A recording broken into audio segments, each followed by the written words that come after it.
really appreciate you, Chris, for joining us. You've been busy and everything. But yes, it's been crazy. It's been crazy. Exactly. I know you're busy man with a lot of hats, but thank you for taking the time to just chill with us. All right. But I know that our persons on in the comments have a lot of questions for you, a lot of things Bobsleigh related, a lot of things related. So we're definitely hoping that you're able to answer those questions and having a little bit of fun. Anastasia, how you doing? Anastasia Leor. Enjoyed that as well. Oh, I like the hair. Yeah, let me tell you, I don't. My barber must be broke, So I have to work with it any which way I can, any which way I can. And I have new glasses, and I'm getting to know my house, and I haven't been on a plane in months, and it's great, I'm watering my lawn. I've started an orchid garden. I am having more meetings with my Bobsleigh and Skeleton Association than ever before. I'm sure they're hoping that the airport's open so I can disappear and give them a break. But it's good to be. Yes, and my wife is telling me that she's the in-house barber, which is true. Kind of the effects of quarantine. Indeed. Yes. So, it's one of those things. You kind of just make the most of it. Everybody is faced with challenges, but I have to say I'm impressed how Jamaicans take it in such good spirits, and it's heavy, but I think we have a lot of experience suffering in Jamaica and as Jamaicans, and you learn how to cope with it and how to make the most of it, and I've seen, I'm surprised that our modeling agencies and fashion designers haven't come up with a mass competition yet, because that's a pastime in itself, just to sit and watch mass designs, Exactly. I want to say hi to Anastasia Leroy. She's in the chat as well.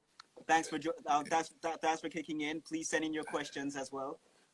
Chris, I wanted to kick things off with a little icebreaker a bit, and I just wanted to get to know from you. Recently ESPN replayed the movie Cool Runnings, and I just how many times in total have you managed to watch it? Do you ever get? I have watched it probably 2 to 3 dozen times in its totality, and bits and pieces I've watched. I mean, innumerable times, countless times, and it remains fresh. I mean, for me, it was so surprising that during the 2018 Olympics, remember that my first games were in 1988. You weren't born yet, right? I would be a year. You'll be a year old. I remember. I was born a year later, 1989. Yes, and just as an aside, I went to Monroe. I won the 100 meters when I was at Monroe in class 100 meters. So the principal called me up a couple of years ago and said, "I want you to come up to Monroe and do a motivational speech for the guys." I'm up there and I'm telling them to endeavor to persevere and to push on. And they said, "Sir, when did you win the 100?" And I said, 1982 with great pride. And the youngster looked at me and said, "Sir, I wasn't even born yet." So this is the first time since then that I brought up the subject, because, it ages me, I suppose. But on the movie Cool, our first team was in 1988. The movie itself, Cool Runnings, came out in 1993, and in 2018 it was voted the most popular, most motivational sport movie, which says something, because there've been some great ones, So I was humbled by it, and it's sort of like wine, it gets better with age, and we can get into what's true and what's not true and how it got made and so on, but it's can I tell you, it's a hell of a thing to do something in your life and somebody says, it's worthwhile making a movie about that. That's absolutely incredible and humbling. So when you see me spending so much time working with youngsters, it's because I understand how powerful sport can be in your life. Not to win the medal, how powerful it can be in your life, Exactly. Just want to acknowledge Sharon Simpson. She's in the chat as well. Brianna Williams' mother. Yes, yes. I knew Sharon from when Brianna was up. I don't probably wasn't even born. No, she definitely wasn't born yet. I think Sharon was in high school. Anyway, let me not talk all her business in the public space. And apparently she wants to convey to you that Brianna says hi. Aye, my regards to her. Tell her we miss her. Sorry we didn't see her this summer, but we'll get a chance again pretty soon, I'm sure. Lovely, lovely, lovely young lady. Lovely. And she'll be Olympic champion one day. Well, that's definitely... No, she'll be without doubt. She'll be Olympic champion. She'll be multiple Olympic champions. Oh, yeah, absolutely. I mean, because, you've lived in terms of a life, and you've not just in terms of your banking background and contributing to sports, but also your transition into administration. Just for those who didn't have in terms of that appreciation, what made you decide to go in this vein? And I guess it should no surprise that it is with Bobsleigh, but what made you decide to take that administration? Well, first of all, let me say it's not for lack of trying to get out of it, because I believe that sports is a young man's game, and sports administration too should involve much more young people that are connected with the sport and are close to the sport and close to the athletes. And that is, when I see, for example, young Marvin Anderson, standout sprinter in high school, 10-11 in the 100 meter, 2004 World Championships, Pan Am Games in 2007, Olympics in 2008, who is now in sport administration. We need those guys. You don't want to be sitting at the table with sports administrators and nobody there has ever faced a starting gun or a match or a championship game, because you don't understand at a visceral level. You can understand intellectually and you can be empathetic, but to understand at a visceral level what it means to have on the Jamaica colors and about to start a netball game or a volleyball game, it gives you a completely different perspective. And I think we need to bring that perspective into sport. Now, I've been in my adult years a very busy executive, but I have to say that nothing has given me more satisfaction than helping a youngster through high school and seeing him or her run a champs and go off to college, or recruiting a youngster literally from the side of the road and sitting back one day and watching them walk into the stadium at the opening ceremony. You can't pay for that. And it's not to make me feel better. But I'll tell you a story.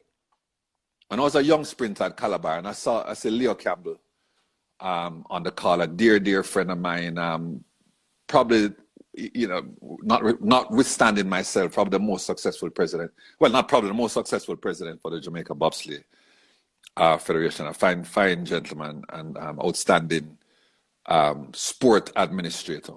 And he'll remember when I was at Calabar. But so I'm at Calabar and I'm running. I got selected to run the 4x1 in class 3.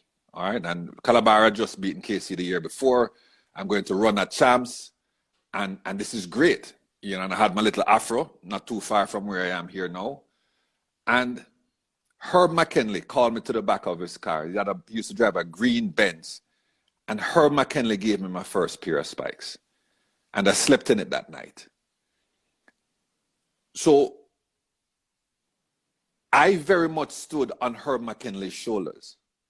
And I believe that persons like myself have a responsibility and a duty to allow other persons to stand on our shoulders, not to stand on theirs or try to have them reflect our light, but to allow them to stand on our shoulders. And that is what my daughter is saying hi. Sorry, she's my social media coach. Yes. Well, so she's getting me. Yeah, you have other people stand on your shoulders. So really, that is being a sports administrator is not going to add any shine to my ball. I am who I am, and I do what I do because I love it. I'm not going to be any better known or any more loved or famous.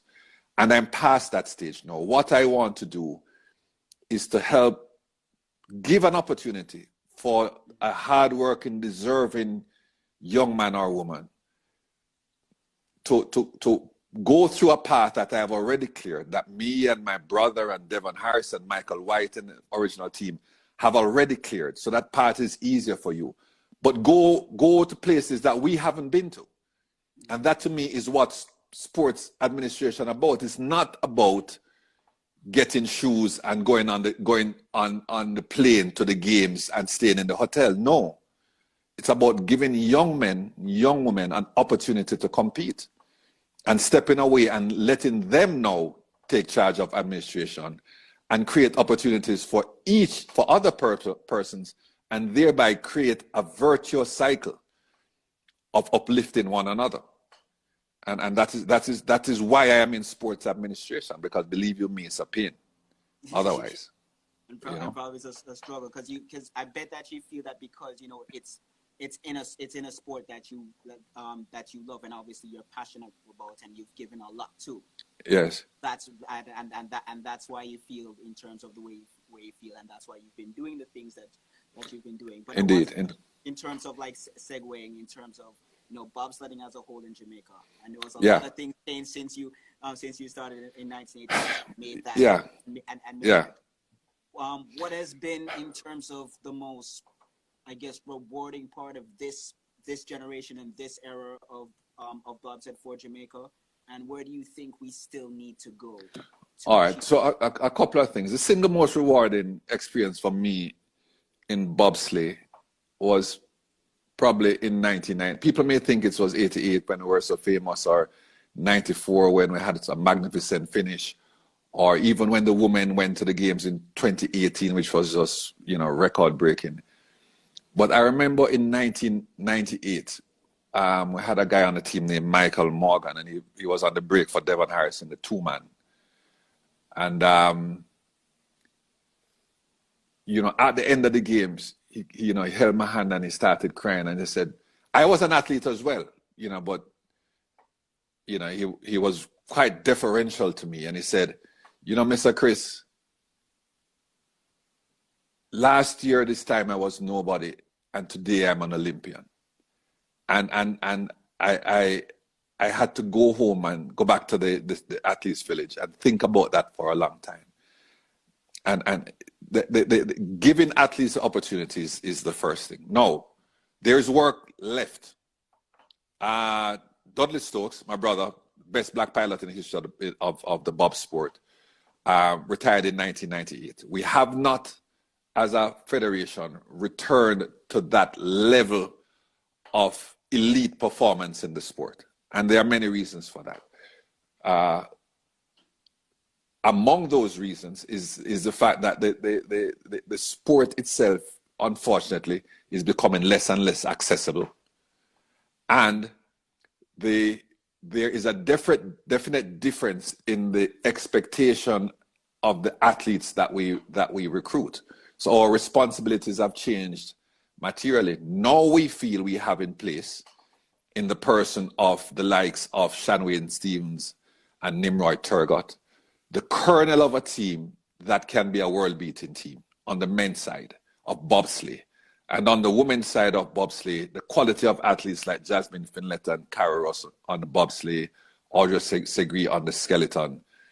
We believe now that we have the quality of athletes with the mental attitude who, with the right direction and in the right environment, can go to a much higher level. So we are not to qualify. We want to make a dent in the universe, and that means top 15, top 10, top 5 medal finishes, and that is where we are working to. Now we're trying to get there the hard way, and what I mean by the hard way, by recruiting young men and women, young Jamaican men and women, and teaching them the sport of bobsleigh.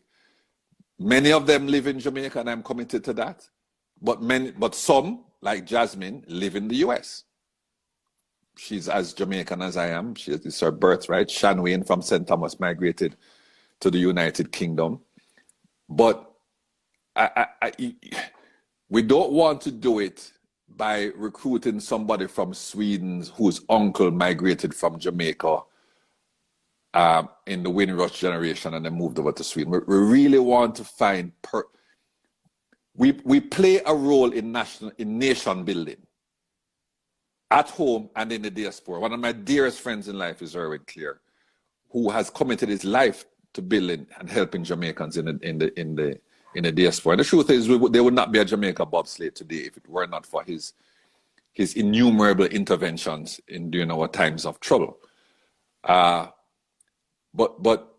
our mission is to not just get to the podium for the sake of get to the podium, but get to the podium with persons that we find and recruit, create opportunities for and develop them to be the best athletes in the world. And that is what we're about. And we're going in the right direction. And I was just about to segue to that, because obviously there's a lot of, in terms of talent that you want to find locally in Jamaica and talent that through the diaspora.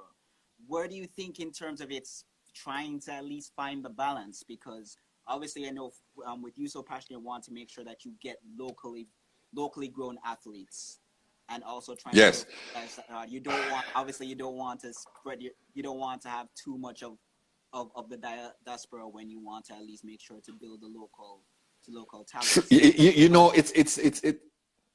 It's a road you have to be very careful going down. And I don't know if my dear friend Erwin is on. If anybody else is on, my sister or my wife they need to get him on. But I remember Erwin said to me once, you're okay taking our money in the form of remittances, but you don't want our sons. And again, I had to go and think about that. And the truth of the matter is,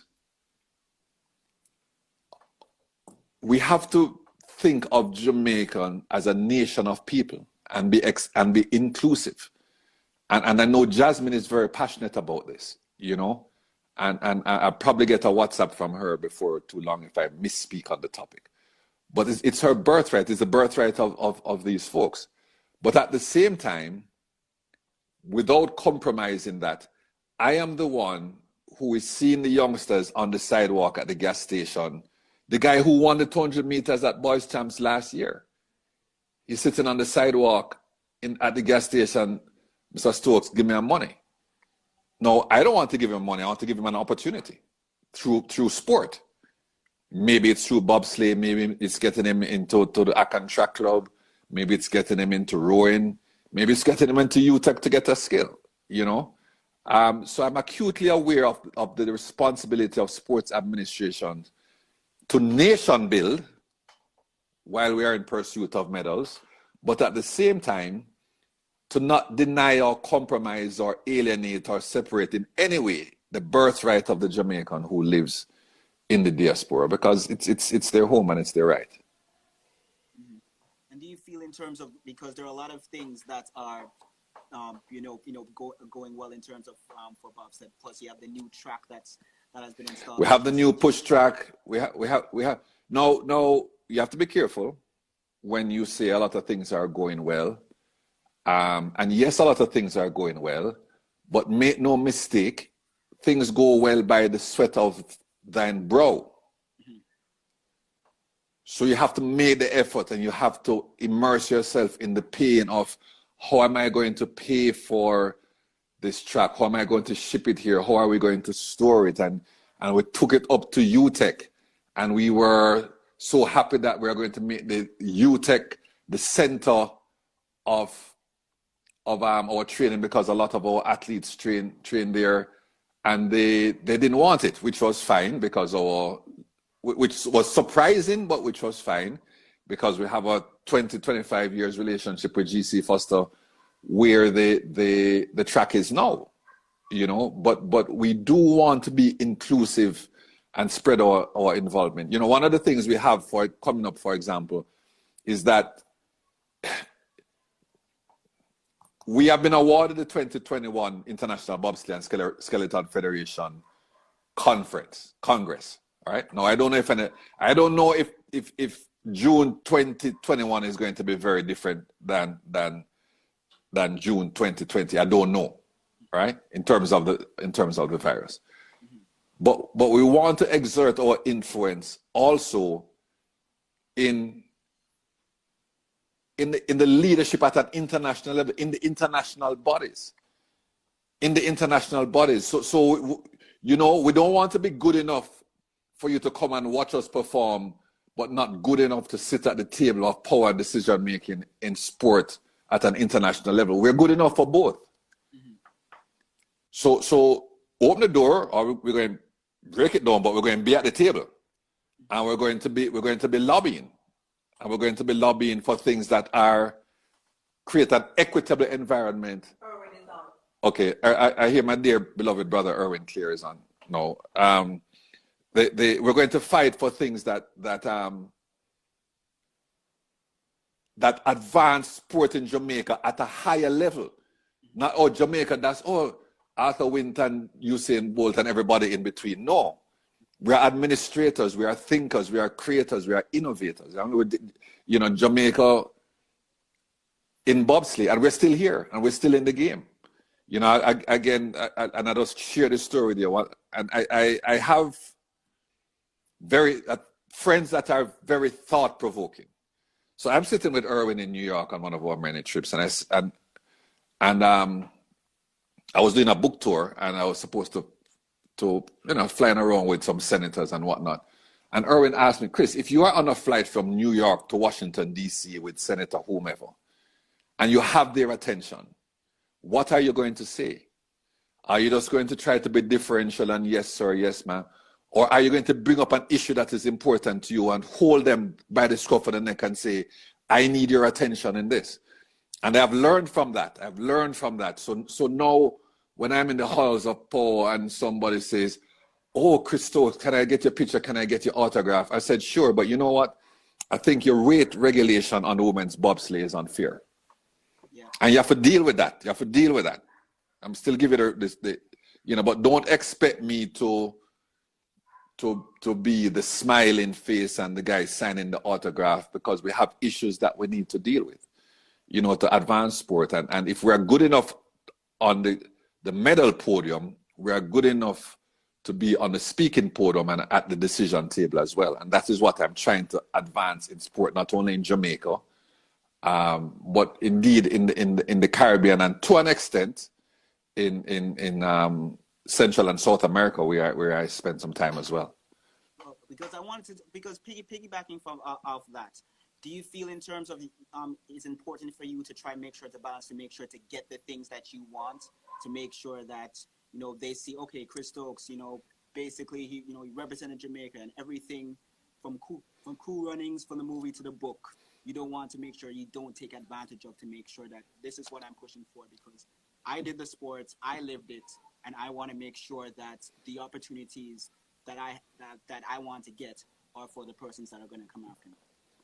Yeah, and it's something I've learned from my mother, and something that I see in my daughter. I don't tell her this because I don't want her to get a big head. But you have to be bold and stand up for yourself. You have to be courageous. That is to say, don't start thinking, oh, I am just an athlete, because there's a saying in business: you don't get what you deserve, you get what you negotiate. And if you don't negotiate well, you're going to end up, for example, in a sport of bobsleigh with material rules, or with sled design rules, or with weight rules that favor European nations. But you are somebody, you're at the table, you are, in fact, the face of the sport in the world. Most people who have ever heard about bobsleigh hear about it through Jamaica Bobsleigh and through Cool Runnings. So that is a factor in the popularity of in the acceptance of the sport globally. You cannot be an Olympic sport and 6 countries in Europe participate in it, right? We need to go global, and I believe it's one of the things that my dear friend, my fellow athlete, who's now become president of the international body, I believe he understands at a very visceral level and understands the importance of Jamaica bobsleigh. But we have to sit at the table and seek to influence the agenda, and it is something that is in our it is something that sometimes I'm sitting at the table and I'm surrounded by these people, and I literally close my eyes and draw on the strength of my forefathers. I draw on the strength of Marcus Garvey, who stood up and created a movement. People are talking about civil rights movement in America, which is all fine. It started with Marcus Garvey. He stood up and said, this can't work. He wasn't trying to be one of them. He said, no, that can't work. And that is my legacy. So without being disrespectful, you have to be able to be contentious in your own interest and defend your rights and stand up for yourself. And not because you were in the sport for 100 years and now I have come in, I must just be in the corner and do what you say. I have a voice. And I say this to any sport administrator in Jamaica. Don't be satisfied to have your event in Mandeville and in St. Thomas and in Hanover. Get to the table of power in the international body and use your voice. People listen to Jamaicans because we speak with poets or history. I mean, Michael Manley led the non-aligned movement in the world, in the whole world.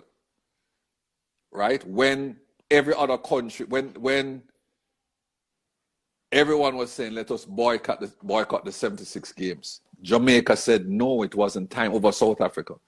It wasn't time, Guyana vex and boycott. But there was a different way to approach it. So why do I say that? We have a legacy of standing up and speaking truth to power as Jamaicans, and we should not do that any less in sport, because sport, frankly, is a huge international business. And I just want, and just to piggyback off of that, you know, you have basically said, you know, in terms of how important it is for us to make sure that we have a seat at the table to influence change for Jamaican bobsled. Just going back to that, to the 1988 campaign, and you first arrived in Calgary and everything. Because as the movie suggests, that, you know, there was a feeling that, you know, that people thought that you shouldn't be here. Yes. Did you experience those same feelings, whether it's feeling that you don't belong, or whether there was some racial abuse as well because of this was something that you experienced? Yeah. So one of the things that you learn as a black man in the world is that there is going to be racial abuse or some form of racism. And that was the case when I came into bobsleigh. The thing that I do as a Jamaican and that I see other Jamaicans do is that your racism is your problem. That's not going to stop me. And that is the attitude that I went to the US with. That's the attitude I saw so many Jamaicans take. You want to be a racist, go over there and be a racist. I am going to work 3 jobs. I'm going to send my children to school, and my son is going to be the head of this company. And that comes to pass more times than not. No, having said that, yes, there was racism. I remember people, you know, with my first time going, you know, you'd go out and I went to the push track and you had this guy, you know, making the monkey sounds. Because, you know, in Europe, they like to I don't know, to compare, make this monkey chant kind of thing. So I'm like, I don't know where it comes. Anyway, so you got through that. But that is his problem of pushing the race and beat him. And if he wants to think that he's better, he can keep that. But we know where we are going. Having said that, though, the vast majority of my experience and the truth of Jamaica bobsleigh is that white people in Europe took us into their homes, fed us, gave us winter clothes, and helped us develop in the sport. That is the truth of it. Sepp Haidaka, may he rest in peace, took us into his home. His wife cooked apple strudel, baked apple strudel for us, fed us, gave us somewhere to sleep, taught us the sport. This is a white Tyrolean, is a part of Austria. I can't even call him Austria, he's a Tyrolean.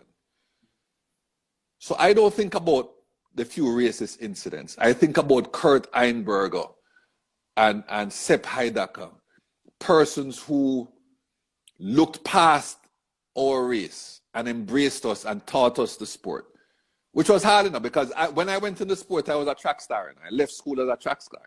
And you go into bobsleigh and you realize you don't know anything and you have to humble yourself and go to the back of the line. You know, and that's how we learn the sport, because pushing a bobsled is quite different from sprinting. It's a different set of men.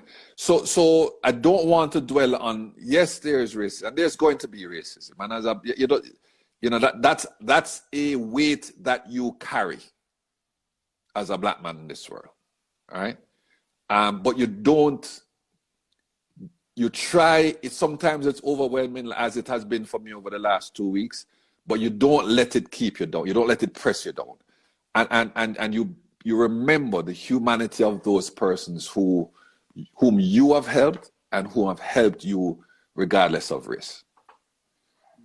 Well, there's a question here that's very interesting because, obviously, you've seen the movie a lot of times, but is there a scene that you go back to? All the time. Yeah. So, John Cannon, I was going to call the name of that, is in the room with Leon. I don't know if Leon is on the call. I don't know if somebody can link him up. Anyway, he's in the room with Leon, and he says, Leon is questioning about why he cheated in the Olympics, right? And the character John Candy says, "Oh, I'm seeing some French. I'm not sure what that means." Character John Candy says, "A gold medal is a wonderful thing, but if you're not good enough without it, you're not going to be good enough with it." And that has been a seminal moment in my life, because I won silver medal in the 4x1 in class 3. I won bronze in the 100-meter in class 2. I won gold in class 1. I played Monroe, 3rd, 4th place, the Costa Cup. I went away on a track scholarship. I have always defined myself as an athlete and a very successful. And I became an Olympian and 4-time Olympian. But you have to be careful in life that you measure yourself by your accomplishments. And when you no longer have those accomplishments, when there's no longer the cheering crowd behind you, or the race Saturday morning, and you are faced with yourself, you could be faced with the terrible truth that you're not good enough as a person, as a father, as a husband, as a business partner, as a human being.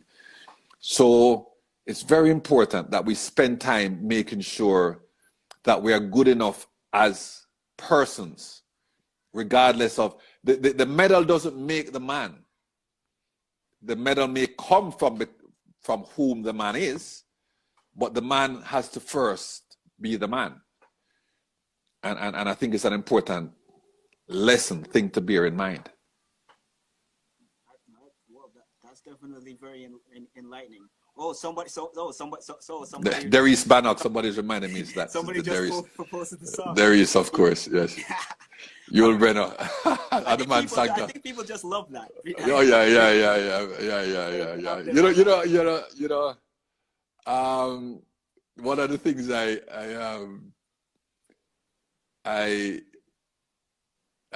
use, when I have a good, I get up in the morning and say, boy, I'm feeling very Olympic today, and it's corny, but you kind of feel the vibe before you get going. Before you get, and I'll tell you something from the movie. I'll tell you another thing from the movie that is very important.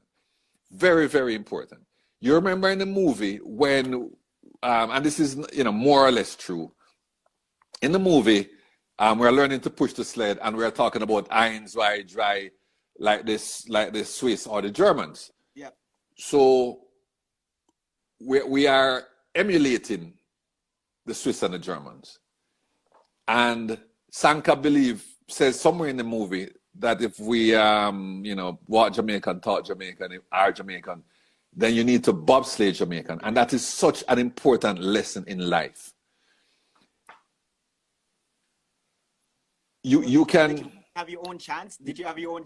we have our own, you know, big up all kind of things. Some of it, yeah, that different from the movie. I may not be worthy for repeating, but the point though is that emulating persons can take you thus far. You can be good emulating persons. To be great, you have to be great for who you are by yourself, as yourself. You know, and it is something that I have learned. I've learned in life that, you know, you the first couple of things you learn by watching, but then you have to make your own mark and do things your own way.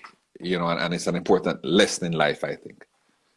And in segue, because, you know, there was an article that just dropped that one of your athletes, well, two of your athletes, you know, Shawain and Nimrod, pushing around the mini in training. What advice does that give you, that even, you know, through COVID, that, you know, they're doing the work and they're trying to do as best as possible for the 2022 Winter Olympics? You know, I am impressed with, proud of Nimrod Turgot. Nimrod come from Augustown. Come from Augustown around here, right? Shannon come from St. Thomas. I drive through bush to go up in a country to visit his family. Jamaica bobsleigh is not a sport, it's a movement, it's a philosophy. And let me expand on that. To start a bobsleigh team in a country where it is 90 degrees in the shade and to take on the world implies a mindset that says, I know what my circumstances are, but despite my circumstances, I'm going to achieve something else. And that's what Shanway and Nimrod did. My circumstances are that there is a pandemic, there are shelter in home orders all over the place. Gyms are closed. The track is closed. The push track is closed. You can do a couple of things. You can stay home and moan, which is easy. It's easy to moan, you know, stay home and moan and eat ice cream and cake and get fat. Or you can find a way to actually use the crisis as a launch pad. And this is what these young men did. They said, okay, Shanwayne's girlfriend had a mini. Shanwayne built a squat rack out of wood and nail in his backyard and a bench press and had some old weights and cement blocks. And they're out on the road pushing a mini up and down the road in Petersburg. Now, what does that say to me? That says to me that they are not yet Olympic medalists, but they have the mentality of a medalist. They have the approach of a medalist. And therefore, one of the things that you have to, that you know, the best administrators learn to do is that there comes a time when you get out of the way of the athletes and simply give them the tools that they need to succeed. And that is where they are. And I think it's very inspirational. You know, we have had stories all over the world. You know, we had a front back page in South Africa. You know, and people writing from Australia and say, you know what, these guys are doing this and I'm staying at home lamenting that I can't go to my local gym. And it's inspired a lot of movement around the world. For our viewers, make sure please to get your questions in. I know if you have a lot of questions, if you have questions for Chris, please get them on. We're only live for just 18 more minutes. So if you have any questions, please, Chris will be glad to answer them. Keep them coming. Yes, that's as long as Erwin doesn't ask me anything too difficult. Well, at least we hope not. Yes. Or Natalia. But I would be missed if I didn't, you know, mention in terms of, you know, your thoughts in terms of on the unfortunate passing of Sam Clayton from COVID. I know it was very integral to, in terms of the bobsled movement. Yes. Sam. COVID has hit home hard. Close to me, my family. Sam was was one of the first persons that joined the team. He was one of our first pilots. He was very much front and center. He was one of the first Jamaica bobsleigh pilots, Jamaicans to sit in a sled. Unfortunately, he passed, through the virus. And fine gentleman. It would not be overstating it to say that Jamaica bobsleigh would not have been here if he had not been so courageous at that time. And we mourn his loss and seek to learn from and continue to be inspired by his work. Yes. In terms of what is your most fondest memory of him? I can only say what I heard, because I did not compete with him. But the thing that folks talk about is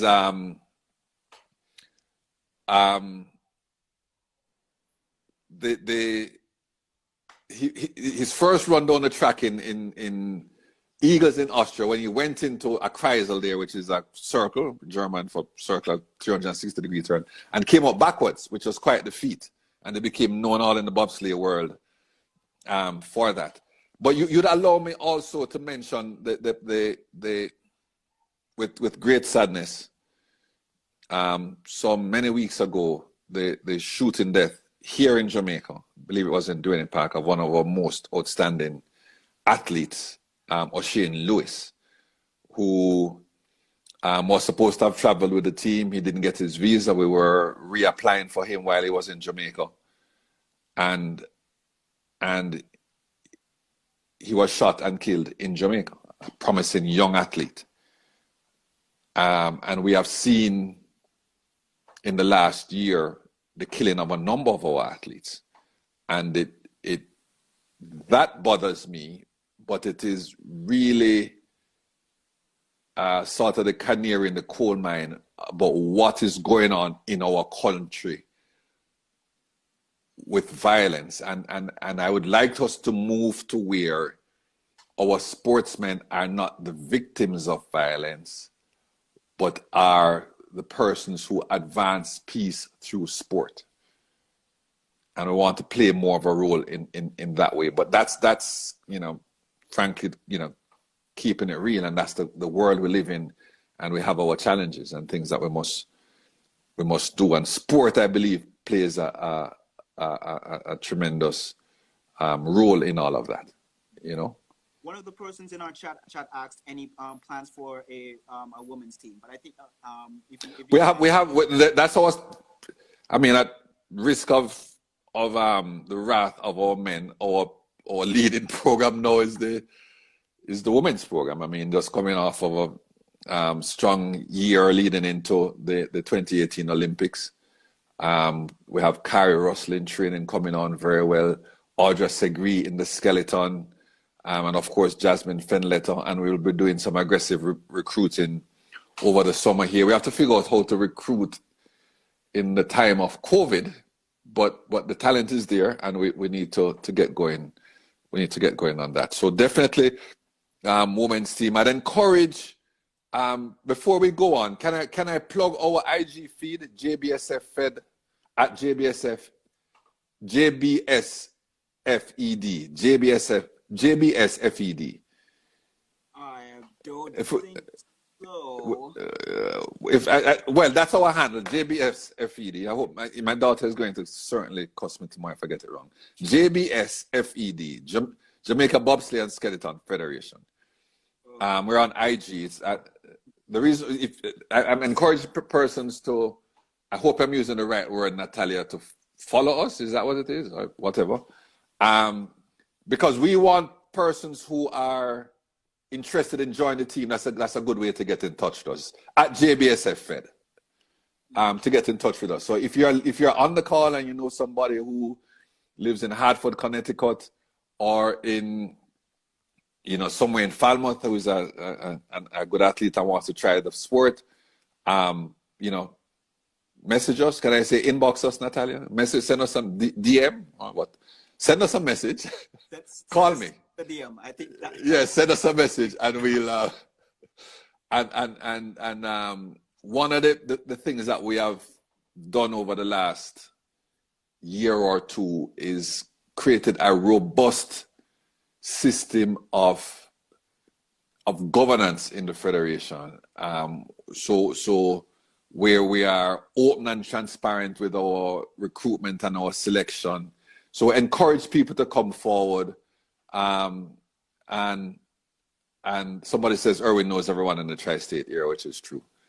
And everywhere, or everyone knows him, one of the two.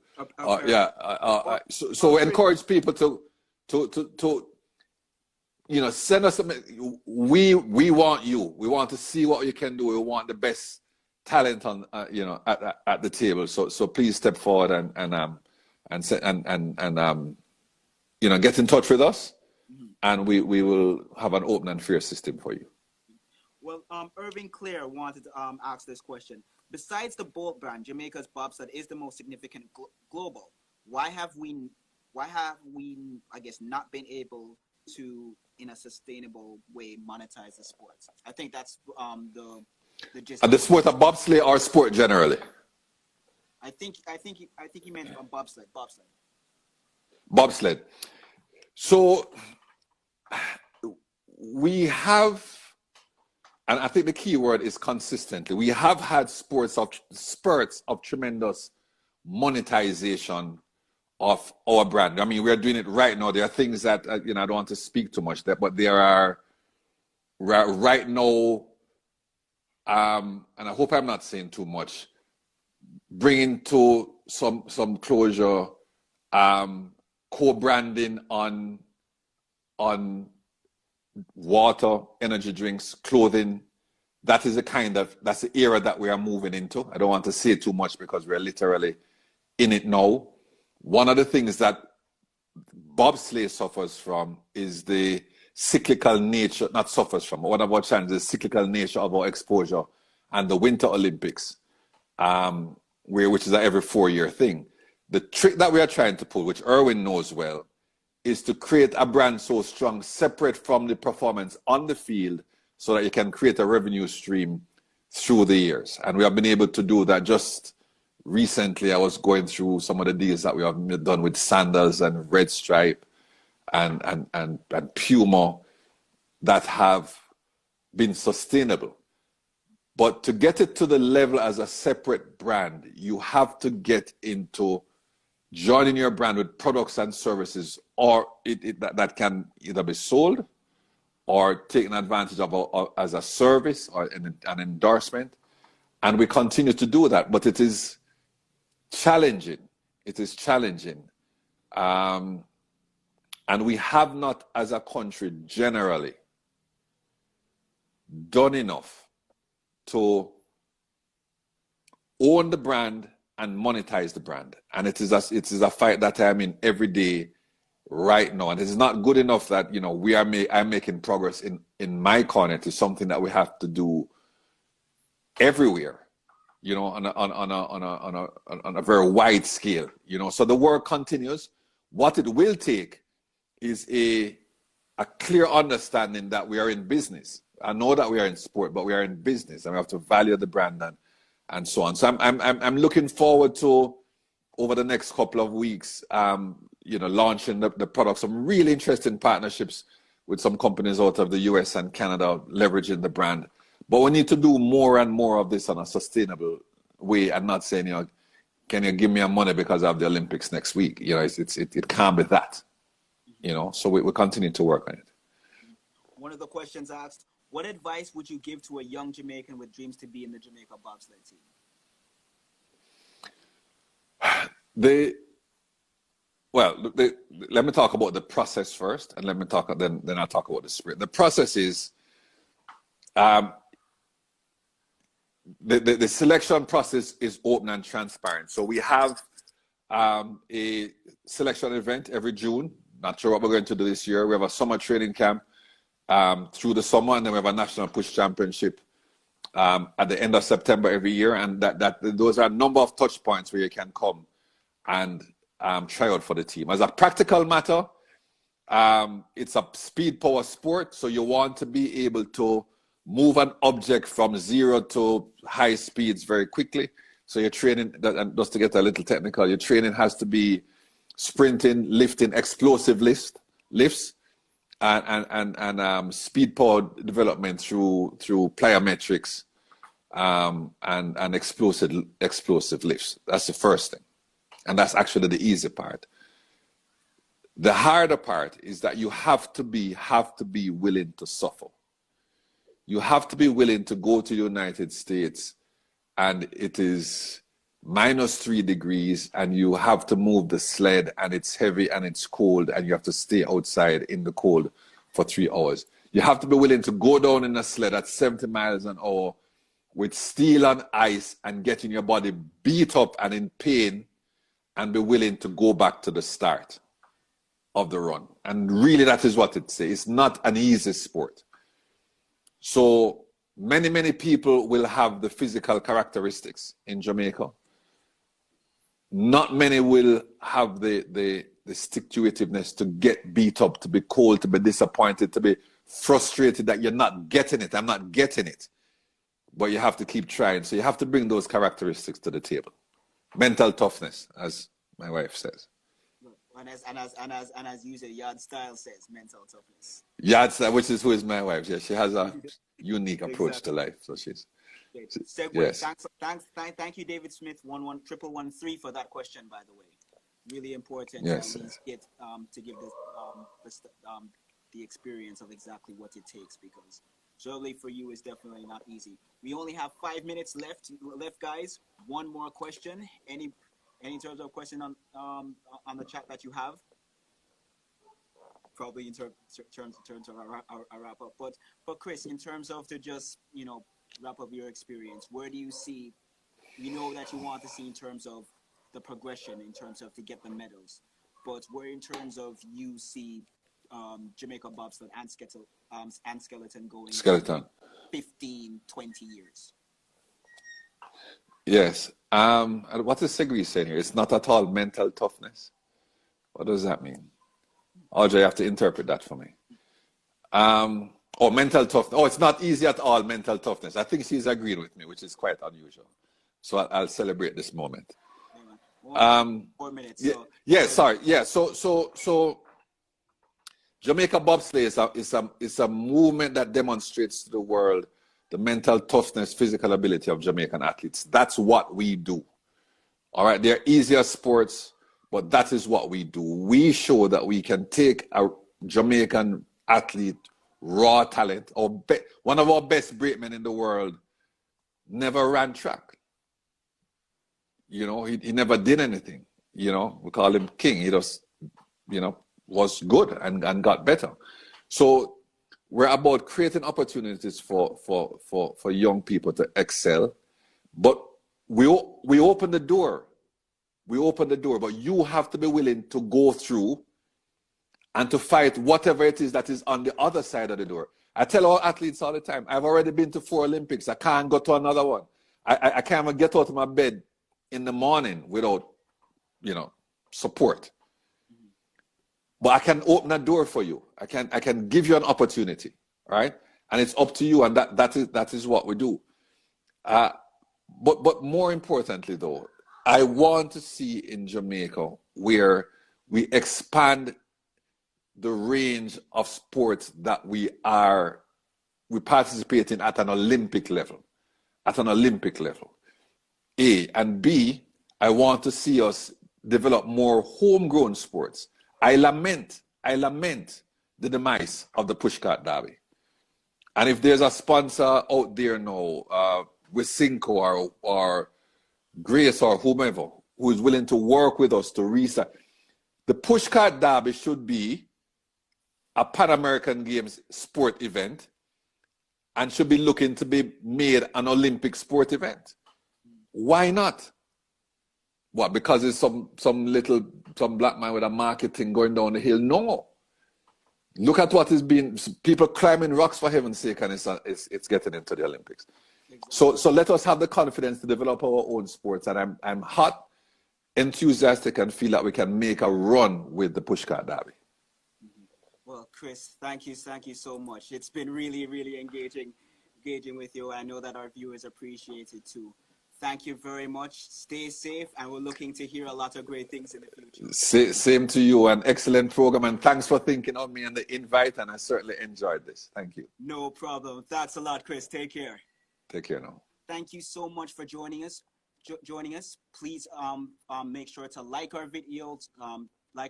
Make sure that you follow the Gleaner Instagram page. Also for next week, we'll be going to the gymnast mat, that is, with Denicia Francis, and we're going to be talking about her qualification to the Olympics for the first time, as well as other issues in Jamaican gymnastics. So please stay tuned for that next week. Thanks a lot for joining us, and we'll see you next week. Take care.